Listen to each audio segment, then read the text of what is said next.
तिरहुत स्नातक विधान परिषद उपचुनाव में निर्दलीय प्रत्याशी राकेश रोशन ने किया नामांकन पत्र दाखिल। खबर मुजफ्फरपुर से है, जहां तिरहुत स्नातक विधान परिषद उपचुनाव में निर्दलीय प्रत्याशी के रूप में राकेश रोशन ने मंगलवार को नामांकन पत्र दाखिल किया। नामांकन पत्र दाखिल उपरांत समर्थकों के बीच उन्होंने एक सभा का भी आयोजन किया, जिसमें बड़ी संख्या में समर्थकों की उपस्थिति रही। नामांकन के बाद आयोजित संवाददाता सम्मेलन को संबोधित करते हुए राकेश रोशन ने कहा कि उनका उद्देश्य युवाओं, छात्रों और शिक्षित वर्ग की आवाज को एक सशक्त राजनीतिक मंच देना है। उन्होंने कहा कि मैं समाज के हर वर्ग का सहयोग चाहता हूं, ताकि हम एक साथ प्रगति की दिशा में कदम बढ़ा सके। इसके अलावा राकेश रोशन ने बिहारी फर्स्ट के लक्ष्य पर जोर दिया, लेकिन उन्होंने गठबंधन की सीमाओं को इस दिशा में रुकावट बताया और बिहार की दुर्दशा के लिए गठबंधन की राजनीति पर भी प्रश्न उठाए। उन्होंने और क्या कुछ कहा, आइए सुनाते हैं। तिरहुत के स्नातक मतदाताओं से आपके माध्यम से अपील करते हैं, इस बार तिरहुत में युवाओं, छात्राओं, शिक्षित वर्ग के लिए बात हो। जो तिरहुत कहीं ना कहीं छुपता हुआ जा रहा था, उस तिरहुत को हम चाहते हैं कि केंद्र बिंदु बने। तिरहुत में माता सीता की जननी है तिरहुत। वैशाली में सर्वप्रथम प्रजातंत्र आया था, उसमें गणराज की धरती है तिरहुत। तो तिरहुत में महावीर बुद्ध की धरती है तिरहुत।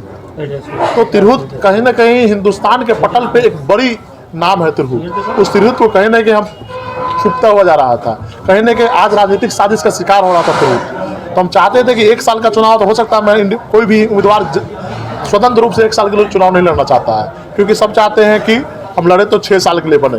लेकिन मुझे एक जिज्ञासा आई, मुझे लगा कि नहीं, मैं तिरहुत की बात करूंगा, तिरहुत के लिए संघर्ष करना चाहता हूं।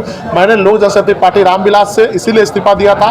मैं 7 वर्षों से वहाँ काम कर रहा था। मुझे राघोपुर से आदरणीय नेता चिराग पासवान जी ने चुनाव भी लड़ाया, लेकिन जब वो गठबंधन की राजनीति में कार्यकर्ताओं की बलि देखते मुझे लगा कि मैं एक वीर का पुत्र हूँ, मैं बलि देकर नहीं मरूंगा। मैं रास्ते पर संघर्ष करते करते मरना पसंद है, लेकिन बलि देकर मरना पसंद नहीं था। तो गठबंधन की राजनीति ने कहीं ने हमारे पार्टी के 100% कार्यकर्ताओं को आज उपेक्षा महसूस हो रही है। हमारे नेता भी जो बिहार के होने वाले भविष्य थे, कहीं न कहीं इनके अभाव में दबते हुए जा रहे थे। बिहारी फर्स्ट की यात्रा से मैंने राजनीति में कदम रखा था। उस बिहारी फर्स्ट यात्रा को मैं मरते हुए देखना पसंद नहीं किया और मैं कहा कि नहीं, मुझे इस रास्ते से अलग हो जाना चाहिए। मैं बिहारी फर्स्ट की यात्रा को तिरहुत के माध्यम से उत्तरी बिहार और दक्षिणी बिहार में आने वाले समय में ले जाएंगे। लेकिन पहली मेरी प्राथमिकता है कि हम जहाँ जन्म लिए हैं, जिस धरती पे पले बड़े हैं, जिस धरती ने मुझे इतना एक समर्थ बनाया है कि हम इतनी बड़ी चुनाव लड़ सकते हैं, उस धरती के पहले धरती का कर्ज है, उस धरती के लिए पहले संघर्ष करें। और इस माध्यम से हम तिरहुत स्नातक निर्वाचन क्षेत्र से चुनाव लड़ने को तैयार हुए। और आप सबके माध्यम से अपील करते हैं तिरहुत स्नातक मतदाताओं से कि आप 1.5 लाख मतदाता भाइयों, बंधुओं, बहनों, माताओं, आप अपने हक का फैसला अपने माध्यम से करें। आप किसी के कहने पे और किसी के इधर उधर भटकावे में मत आए। क्यों? क्योंकि लोग एक तरह से परंपरा बनी हुई है कि ये स्वतंत्र प्रक्रिया है चुनाव का। तिरहुत निर्वाचन चुनाव एक स्वतंत्र प्रक्रिया है। इसमें स्वतंत्र रूप से उम्मीदवारों को चुनने की प्रक्रिया है। इसमें आप देखेंगे कि पूरी तरह यह प्रक्रिया ऐसी है जिसमें आप पहले वोटर बनाइए, वोटर बनने के बाद लोगों को प्रेरित कीजिए, फिर स्नातक मतदाता वोटर बनते हैं। इसके बाद अपने भविष्य का फैसला लेते हैं। जिन लोगों ने 25 वर्षों से, आज़ादी के 77 वर्षों से जिन लोगों ने राज किया है, उनसे सवाल बनता है कि आप लोगों ने क्या किया। आज जो उम्मीदवार बने हुए हैं, आप देखते हैं कि जिन लोग राज किए हैं उनके सुपुत्र भी उम्मीदवार हो जाते हैं। क्यों? क्योंकि वो अगर राकेश रोशन के मेहनत और संघर्ष को दबाने के लिए बहुत सारे लोग उम्मीदवार बने हुए हैं। आप देखिएगा कि लगभग देवेश चंद्र जी का 90% एंटी कमेंसी है। लेकिन बहुत सारे उम्मीदवार लगातार पनप गए हैं कि हम लड़ेंगे चुनाव, हम लड़ेंगे। क्यों लड़ना चाहते हैं चुनाव? एंटी कमेंसी को वोट काटने के लिए। अब समझिए बातों को, लड़ाई क्लियर कट है देवेश चंद्र ठाकुर के पुराने कार्यकाल को और राकेश रोशन के संघर्ष के बीच लड़ाई है। आप देखिएगा कि देवेश जी के द्वारा ये चुनाव को हम पे थोपा गया है। 150 करोड़ का जनता का पैसा बर्बाद हुआ इस चुनाव में।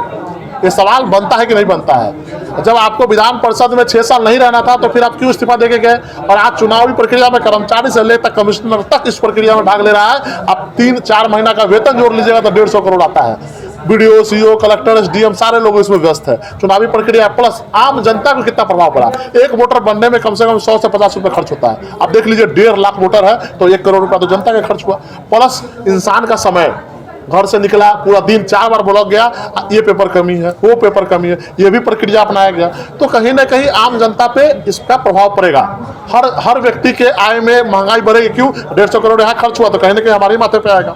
ये समस्या। दूसरी बड़ी समस्या, जनता दल यूनाइटेड ने एक तरह से छल किया है तिरहुत के साथ। जब तिरहुत का बच्चा तिरहुत में लड़ने को तैयार है, तिरहुत की आबादी 1.5 लाख स्नातक मतदाता है, वो चाहते हैं कि हम चुनाव उनके बीच से लड़ाना चाहिए, तो दरभंगा से प्लान करके ले आए हैं। एम्स खुलेगा दरभंगा में। मेरा सवाल है उन बड़े नेताओं से, एम्स खुलेगा दरभंगा में, मेडिकल कॉलेज खुलेंगे दरभंगा में, और दरभंगा का बच्चा तिरहुत से चुनाव लड़ेगा, ये बड़ी सवाल है। मैं चाहता हूं इस बार तिरहुत के स्नातक मतदाताओं से आग्रह है कि 1.5 लाख की आबादी से ही आप किसी को चुनें। जो बाहरी है, जो हमारे तिरहुत का नहीं रहने वाला, जो कहीं से आके बस गया है, उन लोगों का बहिष्कार करें। क्यों? अगर ऐसा होता तो आप देख लीजिए, तो सोनिया गांधी प्रधानमंत्री बननी चाहिए थी। अगर सोनिया गांधी को भी बहुमत आया था 2004 में, लेकिन नहीं बनी। क्यों नहीं बनी? क्योंकि वो इटली की रहने वाली थी। जब तिरहुत का रहने वाला व्यक्ति तिरहुत का विधान परिषद बनेगा, ये तो मांग है मेरी। और हम स्नातक मतदाता से आग्रह विनती करते हैं कि आप आज पार्टी और दलों के जो घमंड है उससे ऊपर उठ के वोट करें। आप ऐसे भी वोट आप उम्मीदवार को ही करेंगे, वरीयता के क्रम से ही करेंगे, लेकिन जो बाहरी है उनको पूरी तरह से नेगलेक्ट करें, मेरा आह्वान है। और जहां तक सीतामढ़ी की बात है, आदरणीय देवेश बाबू सीतामढ़ी से आते थे, हम सीतामढ़ी में बहुत दौरा किए। सीतामढ़ी के वोटरों में बड़ी नाराजगी है, 70% नाराजगी मेरे पक्ष में है। नहीं, वोट कटवा अगर खड़े नहीं हो, कुछ लोग वोटकटवा के रूप में खड़े हो रहे हैं और खड़े नहीं हो, तो पूरी एंटी कैंपेसी के ताकत के साथ हम बताते हैं बड़ी मार्जिन से हमारी जीत होगी। आपको इसका उदाहरण दे रहे हैं, अति पिछड़ा